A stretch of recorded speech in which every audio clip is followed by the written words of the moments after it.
So this next capsule is going to be about Artexte's collection of artist books and zines.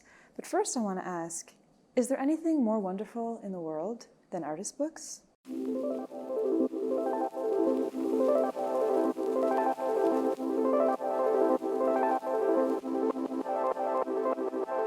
Our collection currently holds just over 2,000 artist publications, and these are a really important part of our collection because, simply put, an artist book is an actual artwork.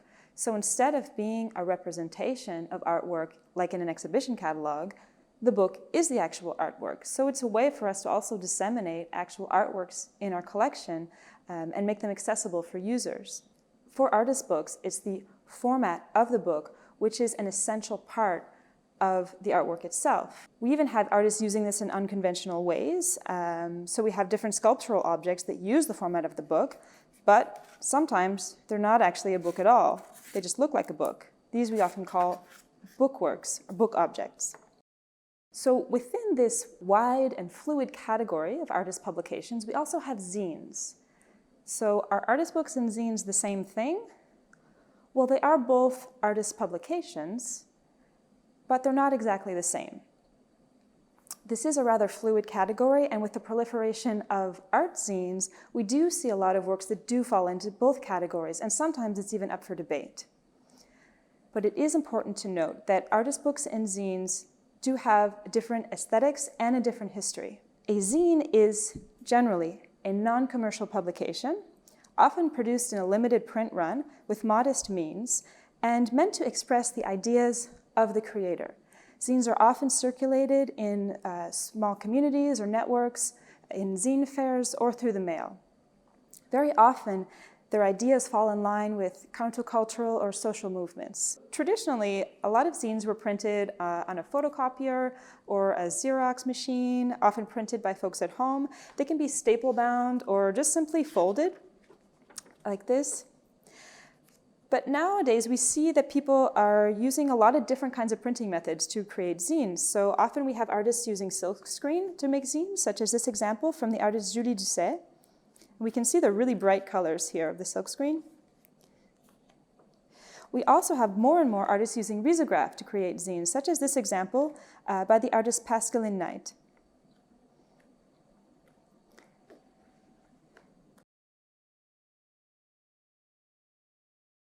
So if you're interested in doing research on artist publications, it's important to know that these works are filed in the artist files. So in order to access this content, you have to know which artist files to go to find these works. So it's important to use the eArtText online catalog, which allows you to search by specific type, and then you can also limit your searches by keywords. And of course, you can always ask the librarians for assistance to find these kind of materials. Researching artist books and zines can be really fun, and you can discover all kinds of different printing methods and binding techniques, and can inspire new creations if you're a bookmaker yourself, or if you just want to learn about this exciting world of art publications. So let's dive further into the collection and we'll look at some examples. I want to take a closer look at this zine, which is called A Perfect Waste of Time. It was a monthly broadsheet, so it was one sheet of paper folded that was distributed in the mail to subscribers. And it was produced by Montreal duo Victoria Stanton and Vincent Tingley in the 1990s. And this is an example that's interesting. We have a risograph cover with a photocopied interior, and this is a saddle stitch, so it has two staples. This was produced in the context of a symposium, which was held at Grunt Gallery, which is an artist-run center in Vancouver, and it's a series entitled Together Apart, Queer Indigeneities. So this is also an example of how we see zines being a space to hold conversations and to disseminate those conversations within communities. This is a series produced by Eloisa Aquino, who is a Montreal-based artist. She created a series called The Life and Times of Butchdykes, and they're small little zines dedicated to famous gender non-conforming lesbians in history. So we have different artists and writers and sports figures. And so these started out as a zine, but they've since been compiled into a collection and published in English and in French. Another kind of art publication here, this is called the HIV Howler. And so this is produced as kind of a newsprint and circulated. So this is an art publication, also an example of a fusion of art and activism, and again, holding a space for conversations. So this one is dedicated to awareness around HIV/AIDS, which is still present today. So this currently has 4 issues. It was produced in Toronto by Anthea Black and Jessica Whitebread. So this is interesting because it's an example also of sort of a performative aspect of publishing, because these things are printed and then sent out into the world and have different impacts on different people, different communities, and can really help to inspire different kinds of conversations. I also want to talk about something that's really, really common, especially in our collection, which is hybrid publications. So they are art publications that are often produced also in the context of an exhibition. So this is one that's really interesting. It's also printed on risograph.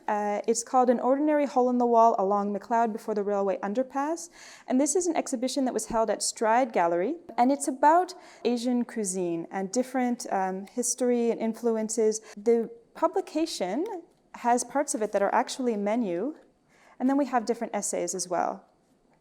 This is also printed on risograph. So we can see here that it's an example of something that was produced in the context of an exhibition, but it also lives on as an artist publication in itself. Another great example of that is here. This is a work by Derek Sullivan from an exhibition at the Power Plant Gallery in Toronto. And here we see a great example of an accordion fold binding method. And this was an exhibition about artist books, and the exhibition catalog is an artist book itself.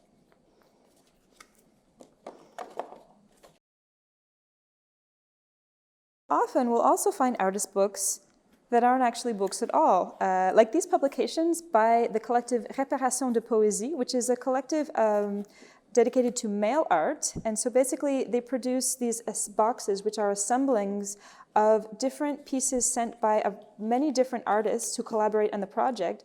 And they're different artworks and objects put together for each publication, and each of these boxes is considered an artist book. So whether you consider this an artist book or not is, of course, up for debate. For artexte, though, these kinds of publications are indeed artist books. So we can often see a variety of different kinds of printing and binding techniques, and often certain artist books or zines are produced in a very limited print run. This is an example from Montreal-based artist Yen Chao Lin. So she actually has a sewing machine which she uses for binding her books. So you can see that these are all bound with a sewing machine. We can even see some of the string here. So you can really see the craftsmanship in these works. These are really limited edition publications.